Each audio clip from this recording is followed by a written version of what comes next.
Hey, hello, and welcome to the Event Marketers Toolbox. I am Chris Dunn, and I've got a couple of friends on the box today. The we sorry, we were just laughing ahead of going live here. This is not the Frail Male and Pale show, although it may look like that. That's a different channel. So this is the Event Marketers Toolbox, where we talk to marketers, trade show professionals, video and content people, and we kind of tie it all together. So we're building a great community. We've had amazing conversations. We are actually on episode number 35. I'm very happy to welcome back one of our guest co-hosts, Mr. Brendan Hamlin. Hey, Brendan, how are you? Hey, I'm great, Chris. Thanks so much for having me back. I've been away for a little while, but always a pleasure to jump in here. Fantastic. Tell us a little bit about Hamlin Creative, your company. Yeah, so we are a production company. So we do a wide range of content creation.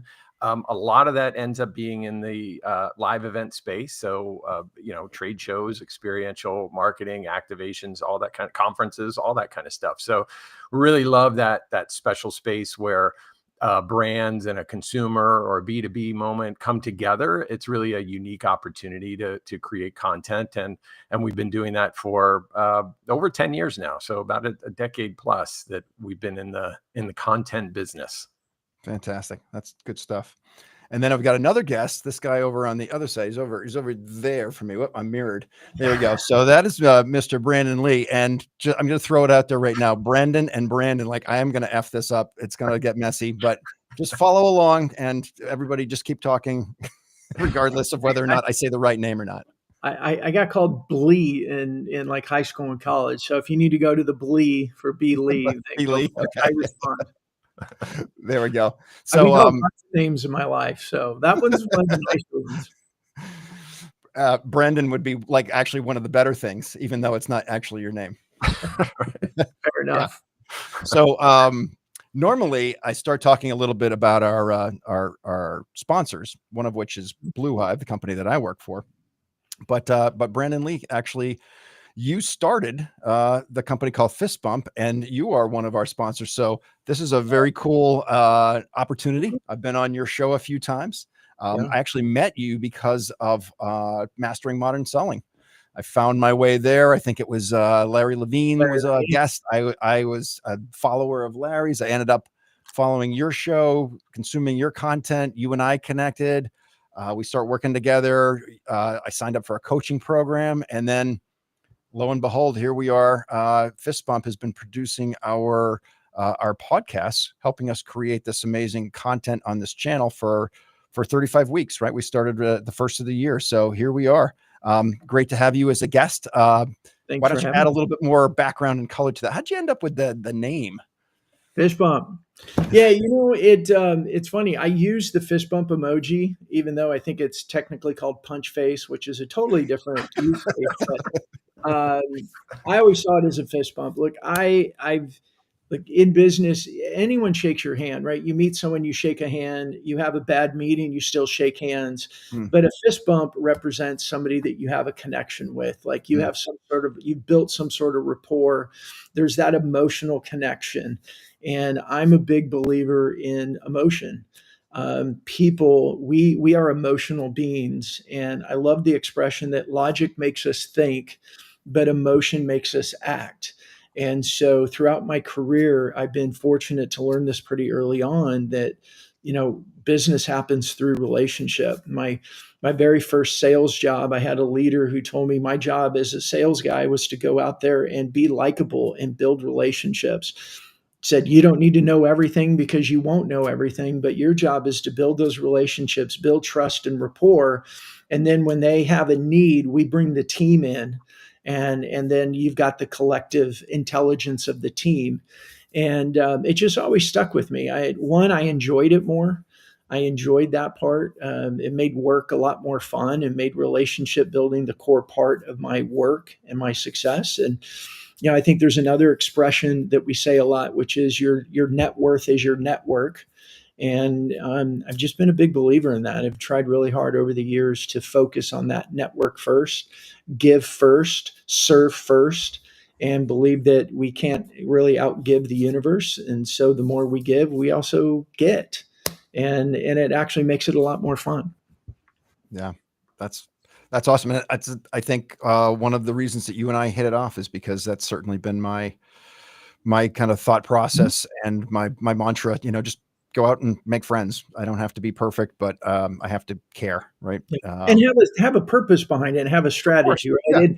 And I know you know that, but I know a lot of times I've heard, whether it's been on stage or in other places, I talk about relationship first, and you get people like get frustrated and they get antsy in their seat. It's like, no.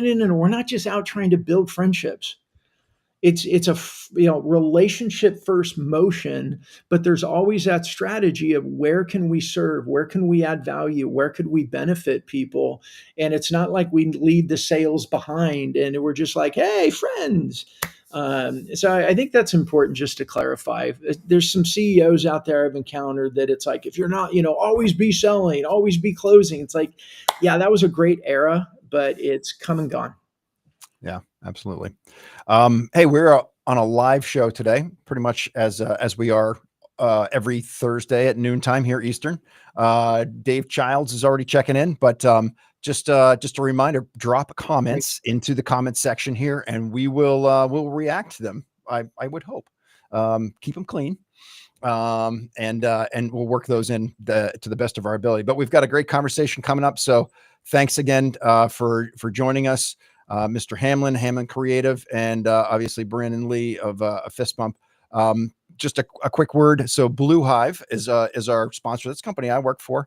We are a creative exhibit agency. We help exhibitors, anything from really like a well-funded startup up through multi-billion-dollar corporation. We like to feel like we're in that right-sized group where we're bigger with more resources than a boutique. And we're smaller and more customer service centric than the real big guys where your program is just a number. So shout out to Blue Hive. Thanks for keeping the lights on here with the Toolbox podcast. It's been a blast doing this.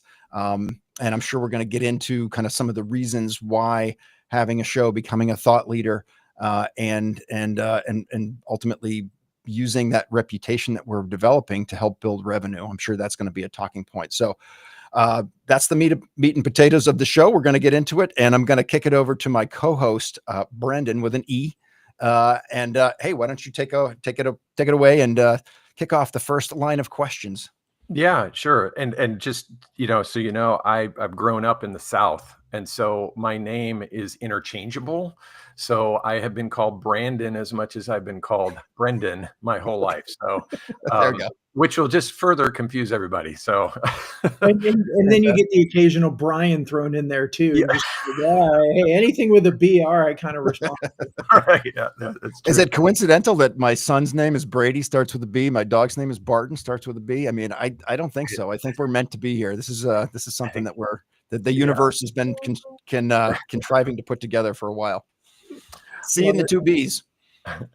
Well, so just so the audience knows, Brandon and I had the opportunity to meet in person recently, which was really great. And I happened to be in Atlanta, and he had reached out about wanting to connect with me. And so it was really great to spend that time with you, Brandon, and really get to know you one-on-one.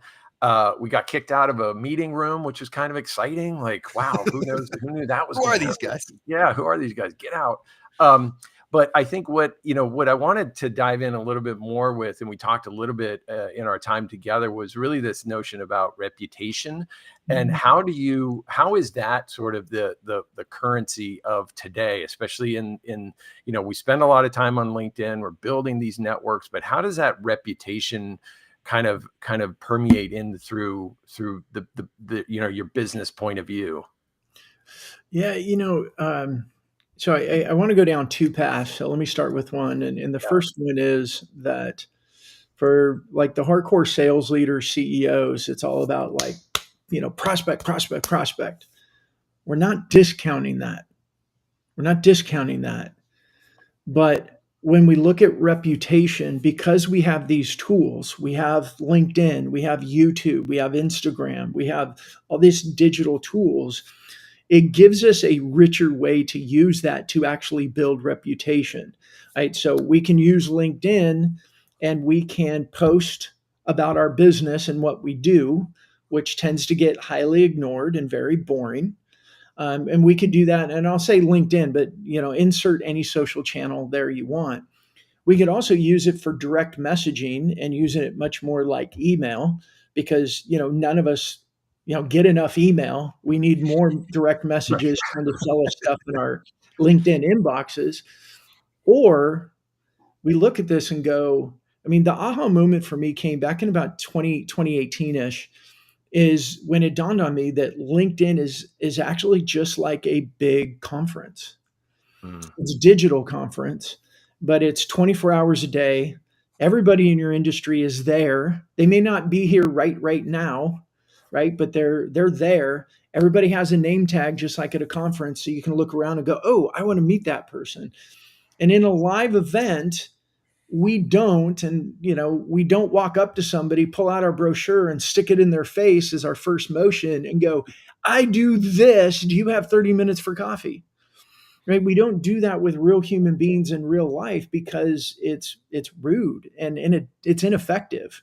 Like, there's relationship building, human dynamics is more nuanced than that.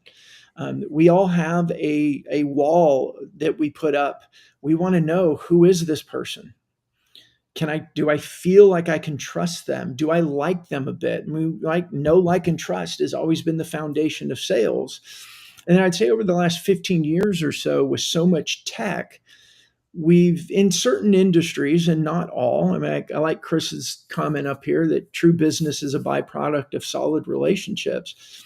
But it's gotten really easy with tech to kind of sit behind the tech and push the tech out and tell everybody how awesome we are, and wait for all of them to realize it and come running to us and go, oh, please give me a demo. And it's not working for a lot of reasons. I think it worked for a little while because that messaging was new and novel. And it was like, oh, we got direct message. Oh, we got these emails. Oh, we can download a white paper. Oh, this is really cool. But oh my gosh, I don't know about you guys. I'm so done with it, because now everybody's doing that. And it's just this constant flow of, can I get your time? That whole interruptive outreach. It's so much. So what can we do? What can we do differently? And the biggest unique, and I like to call it the uniqueifier that we have, is our own experiences. And just like in a live conference or networking event, we usually start with personal conversation. It could be, hey, have you come to this event a lot? Or how did you get here? Oh, I see you're from there. Did you drive or did you fly? How long are you staying? You staying through the end of the event? Like, we use these conversation starters to start building relationship. And I'll relationship in air quotes, because it's not really relation. It's just building that rapport. And what's happening at that stage? Both people, or in a small group, we're assessing, do I like these people? Is this somebody I want to have a future conversation with? And once we get through that and we start to build a little bit of rapport, then we can move it into like, hey, I know that you do this. This is what we do. Could we grab a coffee and talk a little bit about it? That's real life. And when it dawned on me that we could do that with LinkedIn, it totally changed the way I started looking at these digital tools for building influence, building relationship, and building our reputation. I think influence, relationship, and reputation are kind of synonymous for me when I speak about this topic. I've felt that over the last really couple years, when we really identified LinkedIn as a place where we could really put some effort into that, it, just like you said, it wasn't just about, here's all of our capabilities, let us know how, let's chat, or whatever the closing line is, but really about learning about me or my team as people.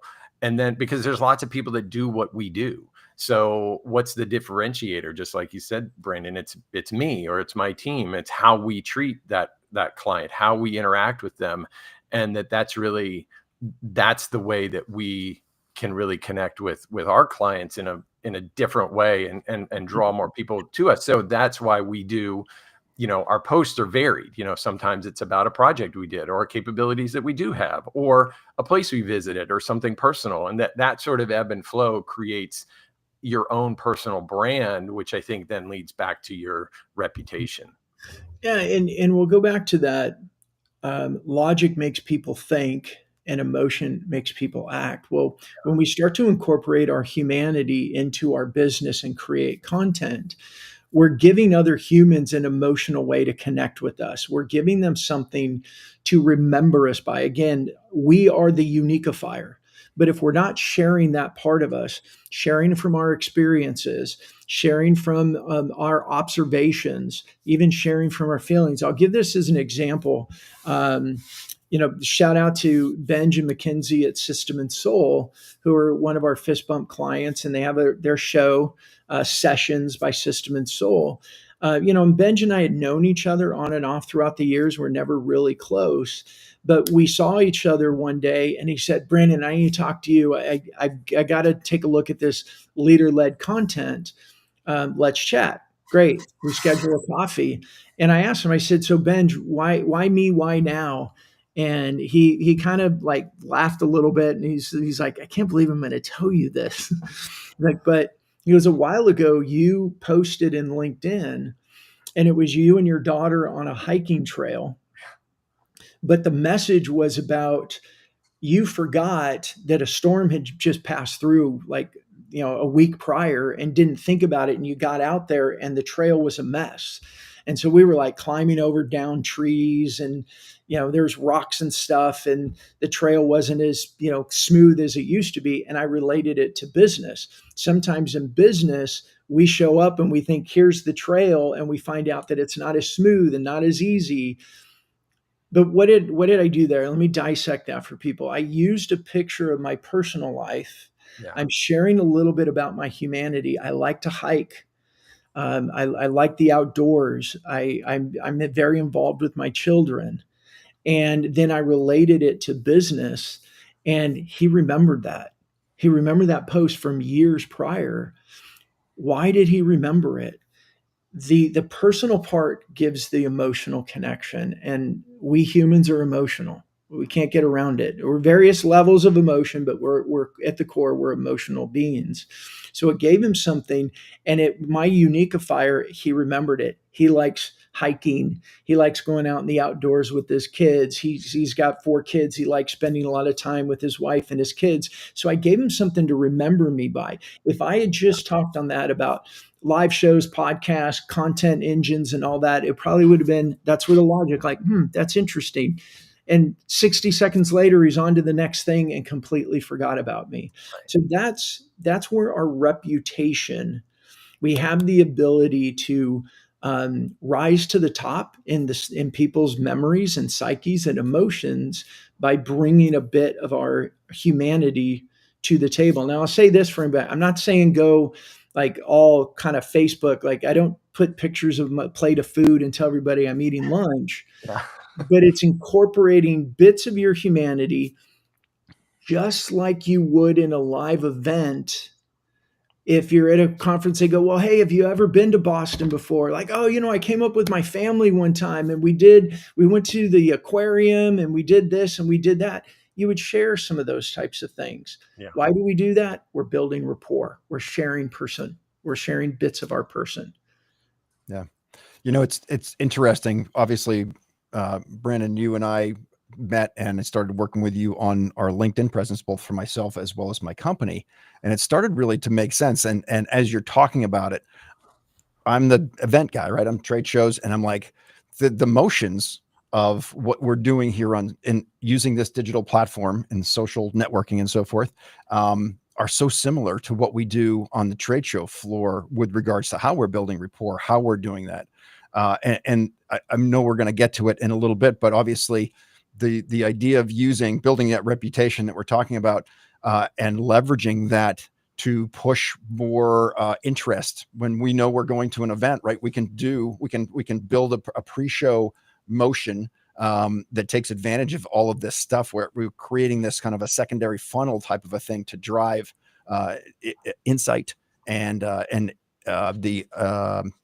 the ability to, gain interest and to attract people and be like, this is going to be great. You're really going to not want to miss us here when we're, doing this live thing. And the two things are so related. Hey, I want to pull up, Dave Childs had a question a little bit before. So before we kind of jump into relating this a little bit more directly into the event world. So Dave's question was, I'd love to hear more about how you leverage relationships into a non-threatening offer when business does present itself. So how do you make that leap, right? And I think I'm guilty of this, right? I could use a maybe recognizing the signals, or, when do I make that step? I tend to like to keep things really loose and more humanity based and personal. But it's at some point, let's admit it, right? We're all here to gain business. So what does that transition potentially look like? Yeah, I think part of that is having your own strategy in place, your own process, right? I learned years ago from Brian Tracy that if you don't have a process to move to close, you'll never move to close. Mhm. So it's having a system or a tactic or a strategy. Like, when do you move this from relational to, so tell me, what are you doing about this? And I think there's people that tend to be on the far side about relationship first will struggle with bringing business in. People that Mhm. are all business will struggle to bring the relationship. And the key is to be able to be in the middle. And I always found the right way to do it is to have that process, have that system. And for me, it tends to be, hey, I've really enjoyed this conversation. I'm generally also asking a lot about their company, about their industry, like, oh, or what are you struggling? I try to bring it in more naturally. So I use the relationship side to get more conversations. Then in the conversations, I'm looking for the opportunities to add value. And it comes from a lot of questions like, hey, how's this working for you? What are you experiencing in these areas? Oh, tell me about that. Just like my friend Carl, he always talks about being super curious and being curious. And you can find a lot of times by asking very curious questions that it'll kind of naturally move in that direction.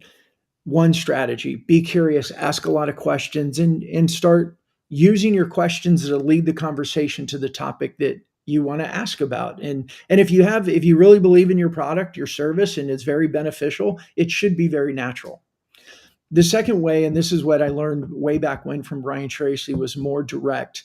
Like, okay, we've got to a certain point. I've gathered some information, and then move into your closing process, which usually starts with a very direct question. It might be hey, if we could help you do XYZ, would it be worth a conversation? Or, hey, it seems to me from what you're saying that these are areas of concern. Is that something we can start fleshing out a little bit? And in even later, it might be more. So Dave's question was more about how do you move it into a non-threatening offer?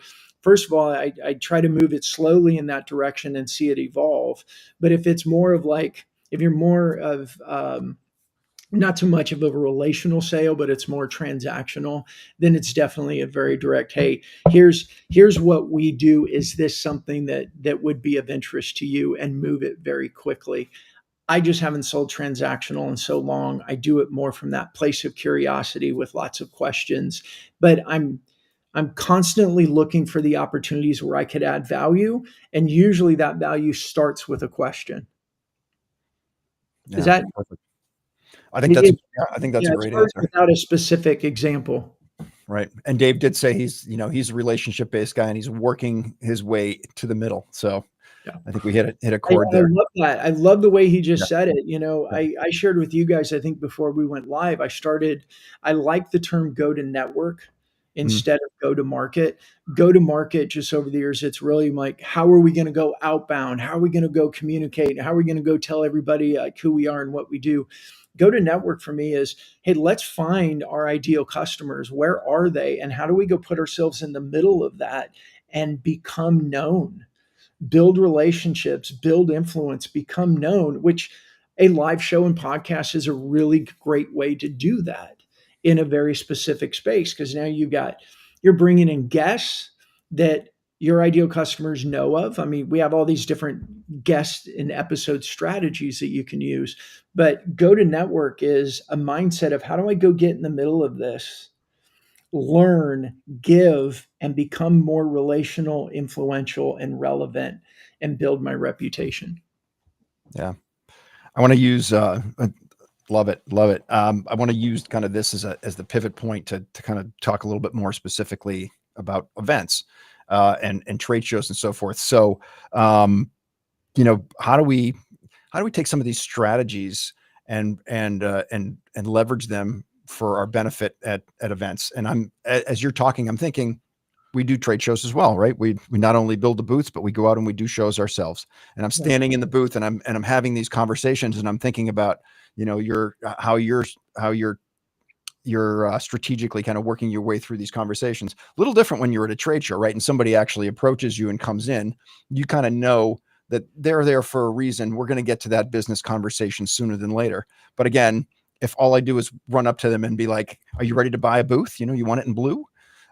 Versus like, hey, how's it going? I see you're from, San Jose or San Francisco, or right. Yeah. You build the rapport in the beginning and then you work your way through those conversations. And obviously we already kind of touched upon, and I love, in order to get people to come into your booth, to be known, to have that reputation. So whether you're using a channel like this to kind of be a thought leader in the industry and have people walk in, this has started to happen to me. People catch me. I've seen you, on LinkedIn. I've seen you, with your show. So that's a great way to kind of to build that. So from a leader-led standpoint, this is a great tool. You definitely had to get me over, my scared, my scared self, and like, no, I could never do that. And then got me to a point where I became comfortable enough to give it a whirl. And again, here we are, 35 weeks in. So it's been great, kind of going through the process. And I know that the trade show component is a cog on the marketing flywheel, right? It's one piece. This is also a piece, and they all need to work harmoniously, together. So I've just talked in a big circle, but let's bring this back to like, how do we use, reputation and action and translate what you're talking about to the trade show floor? Yeah. It's, look, how many people out there you've spent a lot of money, you get your team, you get in your booth, and it could be, a small booth, it could be a big booth. But then people are walking by and they kind of side eye you. They kind of look and they're curious what you do because they might want to go talk to you, but they don't want to be hounded by you. And so they kind of side eye and they're nervous. When you have a reputation, like this is the go-to-network concept, you've gotten involved, you use a show, you share content, you bring guests from the industry. So they're like, oh, you know this person and this person and this person. And then when they see you at the show, whether it's in your booth or it's in line to get a cup of coffee, it's I know you, or I feel like I know you. And a lot of that fear goes down because they recognize you.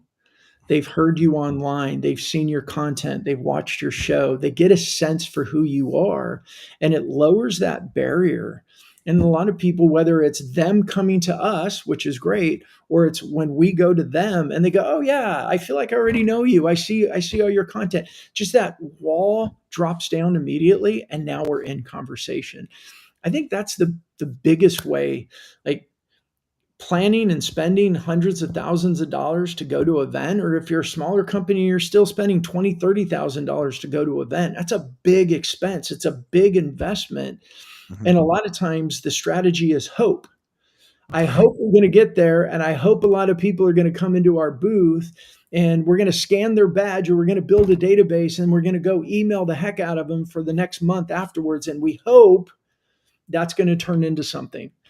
Look, there's just a much better way of doing it. And that better way is grow your reputation, become more relevant in the industry, become known. And we have these very easy tools. The hardest part to using these tools in this manner is fear.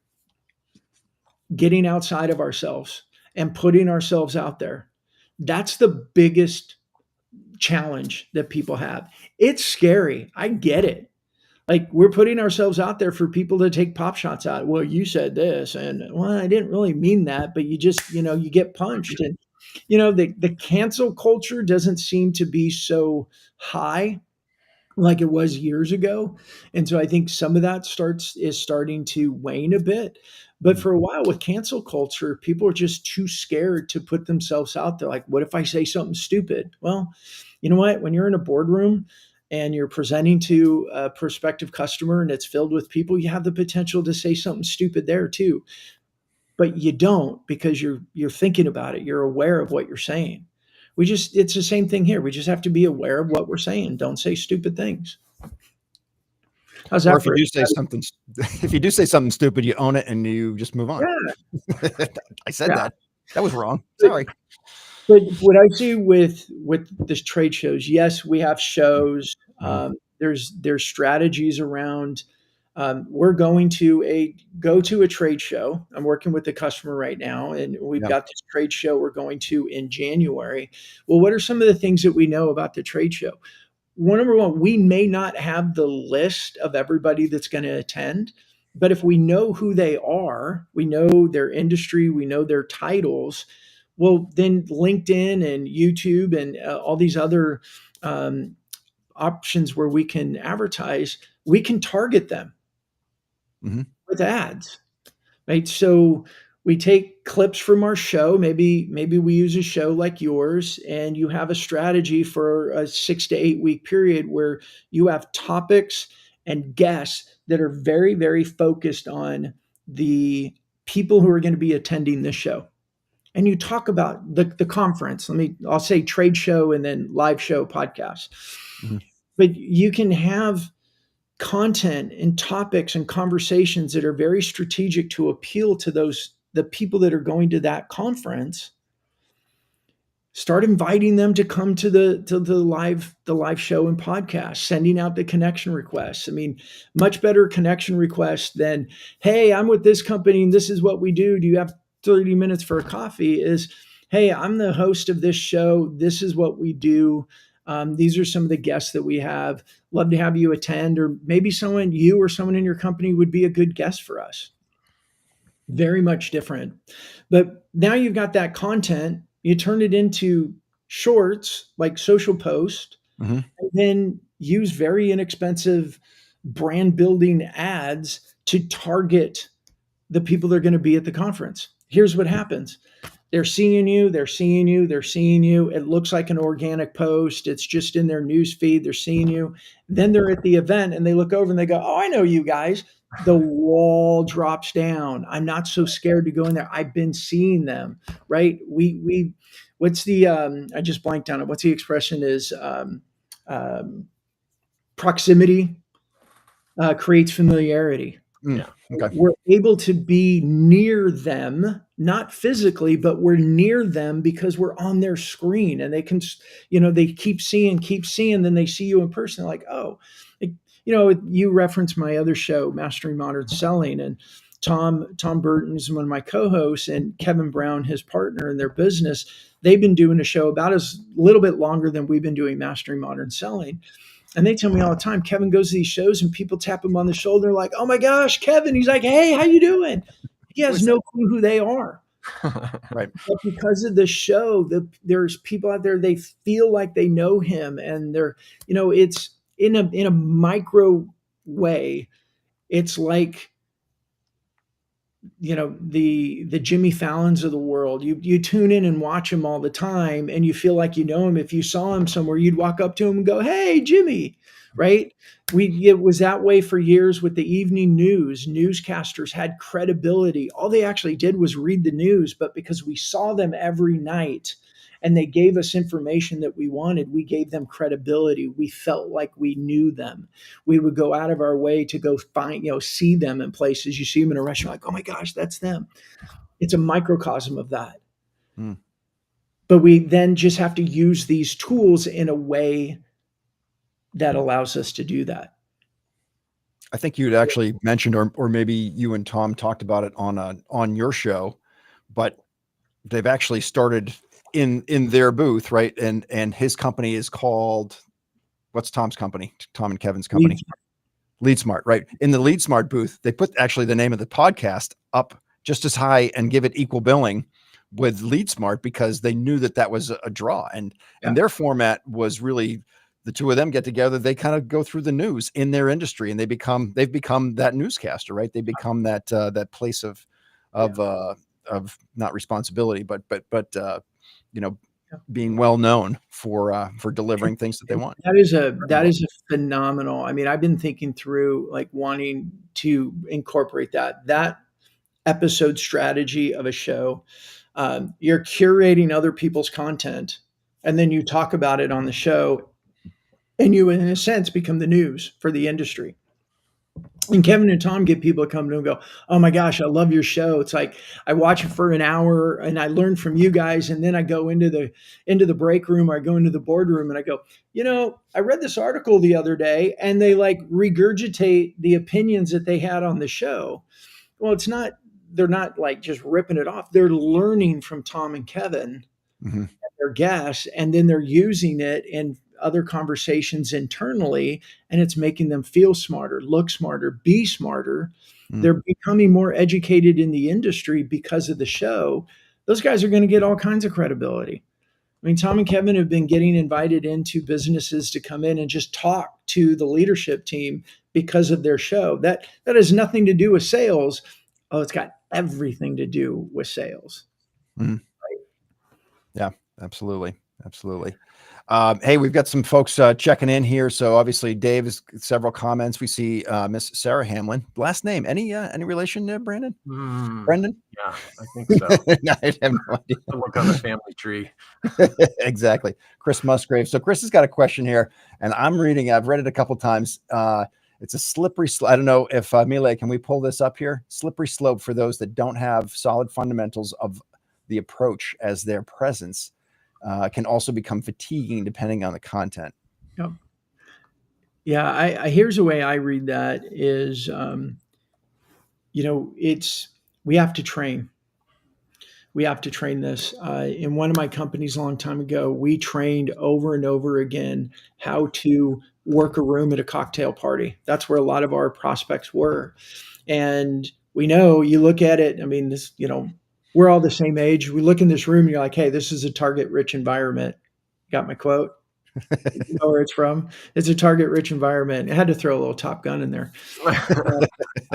But if you don't work the room, so to speak, in the right way, that target rich environment becomes a goose egg.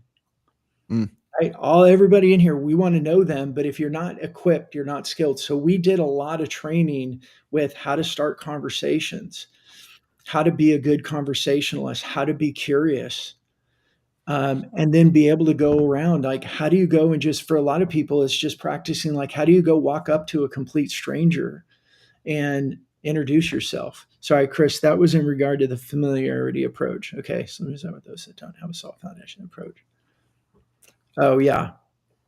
Cool. Chris, hopefully I'm answering that question. Maybe I'm not. But, it's training. We have to practice and practice and practice. I could have the ideal networking event filled with all my customers.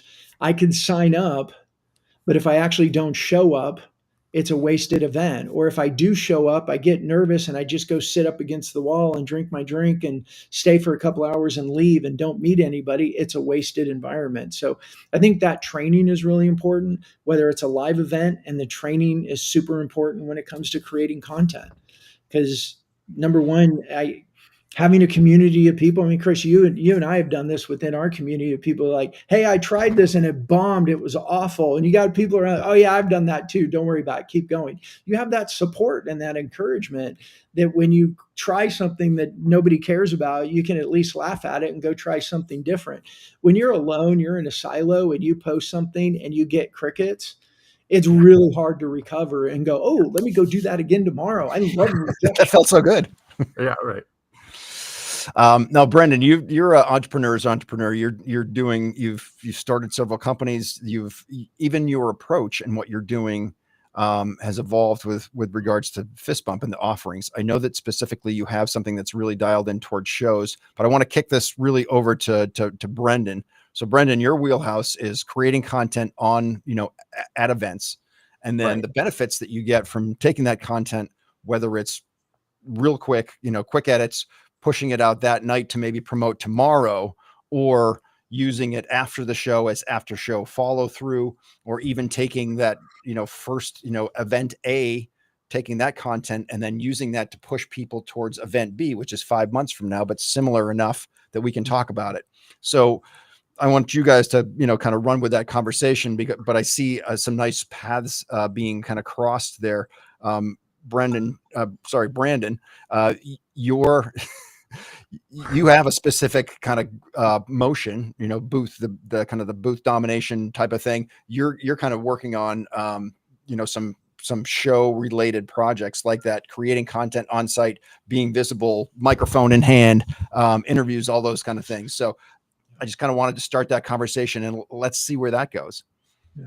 I think what Brendan and I do is a great 1-2 punch. Like, what his content is more professional, it's more strategic, it's very structured, and it is brand.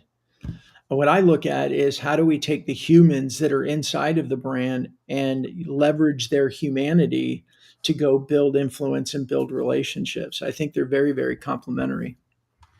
I love the idea of, well, I'm a promo guy, so I came out of the promo world for about 18 years before I launched my own production company. So I know a lot about how to get people to an event, and meaning like a broadcast, TV show or whatever. But what I love is when we can capture content within the event and then carry the message forward. And I think that's a component that I think is a little bit missing, and a little bit, I don't know, misunderstood, or just, I don't know if folks are really completely clear about how to best leverage that event. Because just what you're saying, Brandon, like the reputation that you built up to get people to the event extends well past the event. And so you can continue that conversation just like you got them there, and invite them to other things that aren't just, an ad or, a call to action, but like an event, an online event, or something like that. I think that there's all of this sort of circular type of presence that a brand can have, that can really leverage that event well beyond just what happens on site. Yeah. Are you seeing that as well in your work? Yeah, absolutely. I mean, I think I believe that live events are going to become more and more popular. I think, 5 years out of COVID, pushing 6 years out of COVID, companies are starting to ask employees to come back into the office more. I think live events, face-to-face, shaking hands, I think our humanity misses it overall. Yeah. And I know I don't want to get into the controversy of remote versus but I believe we're relational beings, and people want to be face-to-face. Secondly, I think there's so much sales first motions out there that people are being bombarded with, that we have our human filter, just like we have spam filters on email. We all carry our own human filters. Like, we can see a post and sniff it a mile away and know it's a pitch, and we scroll right past it. Yeah. Right? We're just so tired of being pitched. And that's why I think that opportunity is, of bringing our humanity and talking about our experiences and our observations in business. That 1-2 punch and marrying those together is content that people are more curious about. Now there's also the challenge. I just spoke with someone the other day, and I'll be honest, I've been burned out on LinkedIn a bit. And I talked to somebody the other day. They're like, I'm just so tired of seeing the same formula over and over again. Here's I lost my job in 2008, and I thought life was ruined. And then they go on and tell their story. It's like, we find things that are working, like a post structure that works. And then somebody goes out and tells millions of people how to do it. And then our LinkedIn feed is filled with it. Yeah. We're chasing the algorithms. I think, what I find is just be consistent with your humanity. I've given myself some freedom. Like, I've just been a little burned out. I haven't posted nearly as much as I've done, and I was just burned out, and I didn't care. But I know when I do it, it's very human, it's very real, it's very authentic, and I find my network, and my network finds me. Yeah. And I'm not going to sell to people who don't really like my style anyway. So why should I try to create content that's not my style to begin with? So I know I kind of took that down a different path from what we were talking about, but yeah, there's always room for digital because it's convenient, but the more face-to-face humanity style we bring into digital, the better results that we get from it. Yeah, I think I posted after we met, Brandon, in person, about my friend Joel Pilger, who talked about his mantra is experts travel, and that the difference between somebody working on their he posted recently, somebody working on their deck in their office to then present to a client, and him sitting in Boston at a bar with that same client talking about the project, who's gonna win, and most likely it's the guy that's in real life. I do think there's a pendulum swinging back towards people seeking the connection. I feel like I hear you about LinkedIn and just feeling like we're working for it, and we are. Yeah. By the way, every time we logged in and they show us ads, they're making money. Yeah. But I do feel like it is part of the the whole ecosystem, and you can't rely on just that. Get out there and meet people in person. Chris and I are texting all the time, planning a beer summit here in Asheville. I think it's all a holistic approach, and I think that sometimes people are looking for the one thing, and that the one thing is gonna burn you out. And so we need a 10K in the morning, Brendan. That's right. 10K in the morning and the beer summit in the afternoon. That's right. We'll give you the digits or the dates on that and make a plan. So that's awesome. Brandon, one of your recent, let's call it pivots or just the evolution of what Fistbump offers. You were talking to us a little bit earlier about the new rollout of the roundtable idea, right? Where you're putting a bunch of CEOs or like-minded kind of leaders, probably not in a physical room, but in a virtual room together, and the benefits of kind of that one-on-one interaction. Again, it kind of goes back to the benefits of live shows.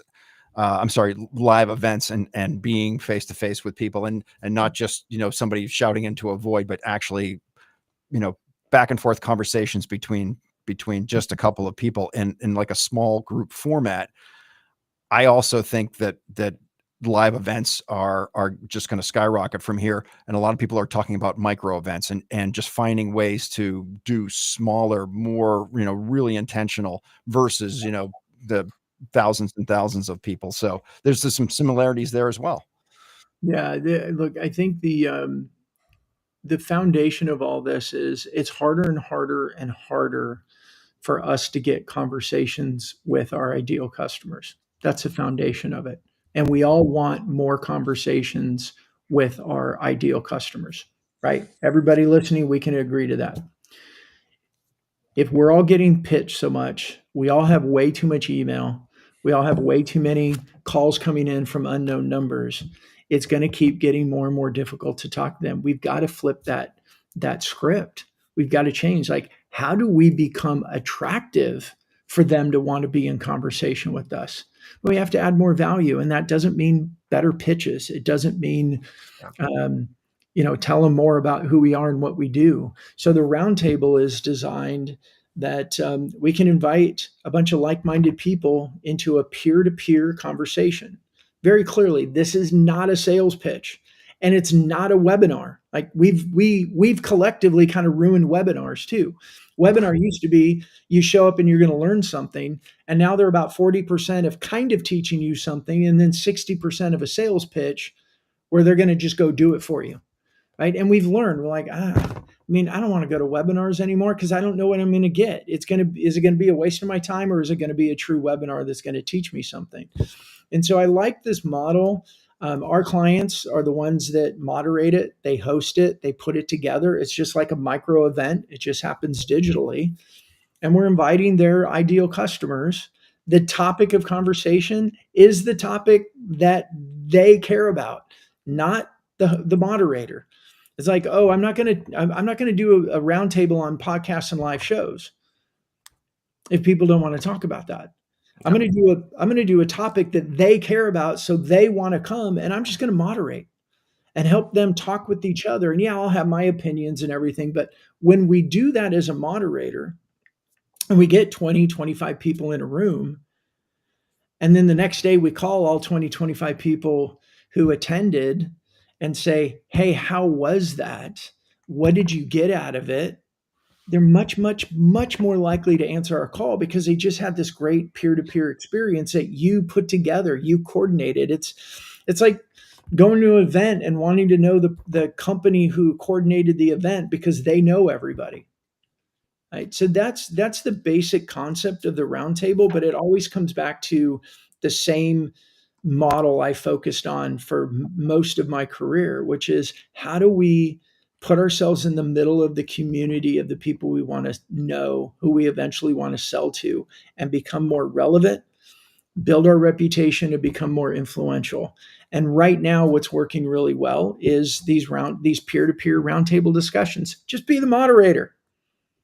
That's it. Be the moderator. And then when you call them, they're like, oh, yeah, hey, that was such a great. Thank you for putting that on. And I connected with this person. I connected with that person. And now you're in conversation with them.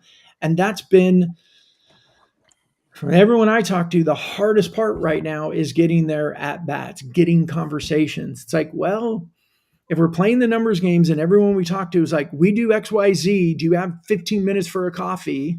Or, hey, if you spend 30 minutes with me, I'll give you a $100 Amazon gift card, and we result in bribery, right? If we're not getting the calls, then we got to change the way we're trying to get conversations. And I've just found it to be extremely, extremely powerful. Yeah. Tremendous. I love it. You know, we're at 52 minutes here. We try to keep it under an hour here on the toolbox. So I'm going to start to wrap things up a little bit.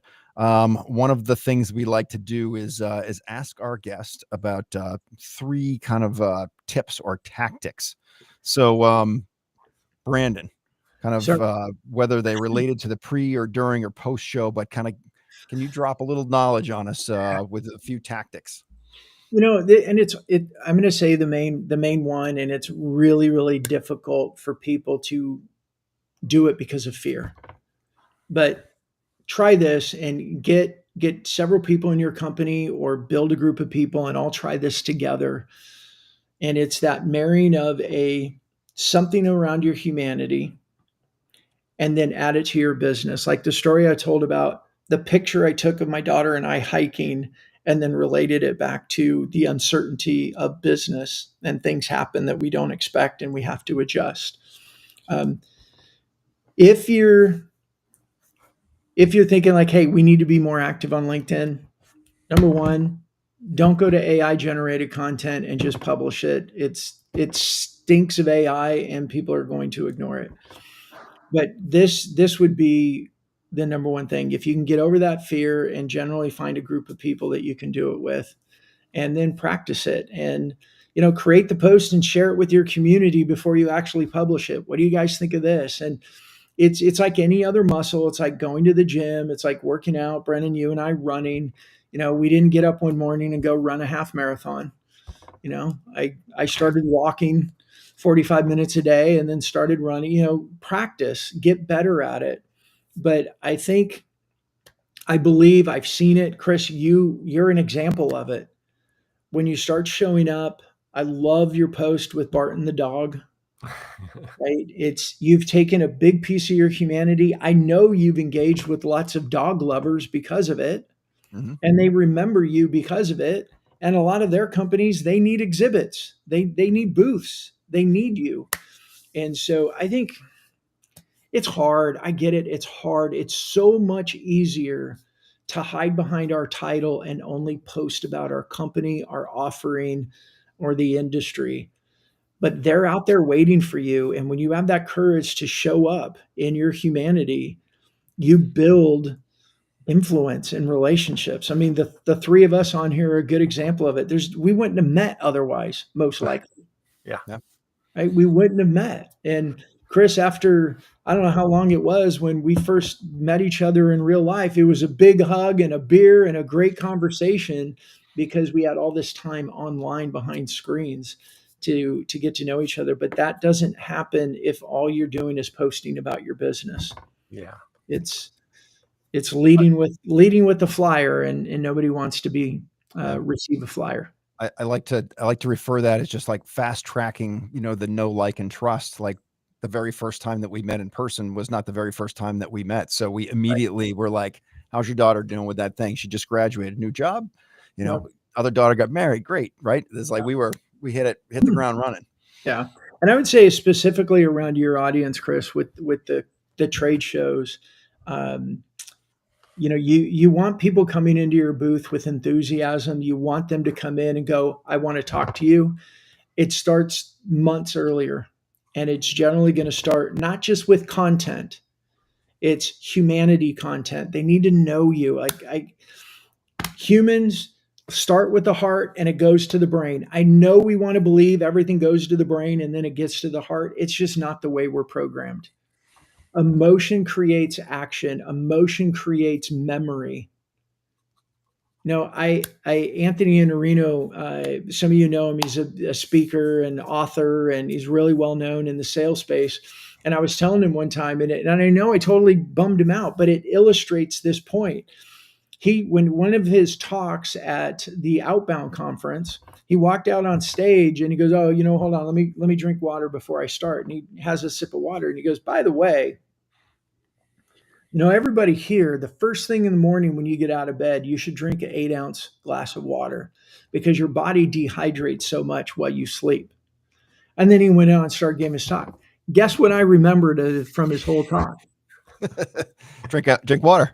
Right. And I told him that, and he goes, "Of all the things that I've shared in all my books, that's what you remembered?" I go, "Well, there's other things I remember, but it was different." Mm-hmm. Right? It wasn't what I expected him to say from stage for the Outbound, so it stood out. Yeah. Do the unexpected. That's what we have the opportunity to do. And by the way, if you're looking at LinkedIn, you're like, "Oh, all these people are," but there's still only about 3% of people on LinkedIn are publishing regularly. So if you're looking at the news feed and going, "Oh my gosh, everybody's doing it." No, they're not. They're not. Most of them are not. So there's plenty of opportunity for you to be in that news feed and to be known. And it fills pipeline, because then when you call people, they're more likely to return your call. You're sending emails, are more likely to send emails. You send a LinkedIn message, you comment on their posts, they're much more likely to do it. I mean, this is the same. You create posts like we just talked about, and then people start commenting and you comment back, and then you send them a direct message and you ask for a call. You want to grab a coffee? Let's get to know each other. Right? It's not simple like, 1,000% batting average, everybody's going to say yes. But that leads to lots of conversations. Spot on. Spot on. It works. Yep. Hey, I know I've got a hard stop coming up, so there's one last question. Common reputation killing mistakes to avoid. This is one that I knew we had to ask. I think right now pitch slaps, LinkedIn automation tools, which, they're not allowed, but LinkedIn allows them anyways. The false, "Hey, we have lots of," I got one. "Hey, we have lots of common, friends in common, but we don't know each other." I'm like, just waiting. I know what's going to happen. I'm like, okay, sure. And then sure enough, the next message was this long of what he does for work and a link to schedule a 15-minute coffee so I can learn more. Like, I hate to say that's bad, but it's gotten so prevalent that it's just bad. The reason it ruins your reputation is what you led with was a little bit of a lie. Hey, I want to be connected. No, you don't. You want to try and sell me something. Mhm. And then as soon as we're connected, you try to sell me something. And the human filter starts to go, right? Yep. If I saw that person in a live face-to-face event, would I be all excited to go talk to them? No, I would be expecting if I talk to them, they're going to try and sell me again because that's what they led with the first time. They're probably going to lead with it again. It's like a digital door-to-door salesman. As soon as that person knocks on your door, they're trying to sell you something. Yep. Exactly. Most Grave has been very active today. So a couple of things as we're wrapping up, politics and religion, just like bar rules, like also third rail kind of stuff. And Chris, I agree with you. The traditional old school kind of way of doing trade shows and conferences is definitely antiquated. I know things are changing. I think, millennials are in the driver's seat now and they want a different experience. Gen Z following shortly behind them. So the way And that experience is the key in that, right? Yep, exactly. So, all right, gents, this has been fantastic. We're going to wrap it up. So thank you all for tuning in. Again, this was a live show, but it's also now available on your favorite podcast platforms. It'll be out in a couple days, and a little sneak peek behind the curtain. So this channel, not only are you seeing us here live having this conversation, but Brandon, I did it right. Brandon's company, Fist Bump, will send me and Blue Hive about 5 or 6 video shorts from this, and we use that as content. And here's one other little cool thing that I've started doing is my AI ChatGPT little robot knows all of the shows, and I can go in and ask it questions to look at all of the shows, and based on all of the shows, what are some of the things that you're finding? And that has proven to be something that has been very cool. Just the insights, the collective insights that we're able to pull from all of that information, 35 episodes of, all of this chit chat with people from all over the event world, and the speed at which it can look at all of that stuff and come back with really interesting insights is proving great as another piece that I can use, or that we can use, for content as well. So all good stuff, very cyclical. Real quick, Chris, too. Yeah. It's not only taking this, what Fist Bump does, we don't only take this and turn it into a bunch of short little videos that you can post. Right. You take the transcripts and you turn it into email campaigns. You go share it out with your database. Hey, on this episode, this is what we talked about. This is who our guest was. Here's a little summary of it. You can turn that into LinkedIn newsletters. You can turn it into blog articles for your website. There's just so much you can do with a 1-hour piece of content. And content is still king, but the type of content is, and the style of the content is so important, as Brendan will agree with. I'm sure. I agree. Great place to put a pin in it. And we will say thanks so much for coming. Until next week, happy eventing, everybody, and have a great rest of your week. Cheers, gentlemen. Thanks for joining us. Brandon, Brendan, Mr. Lee, Mr. Hamlin, all those guys.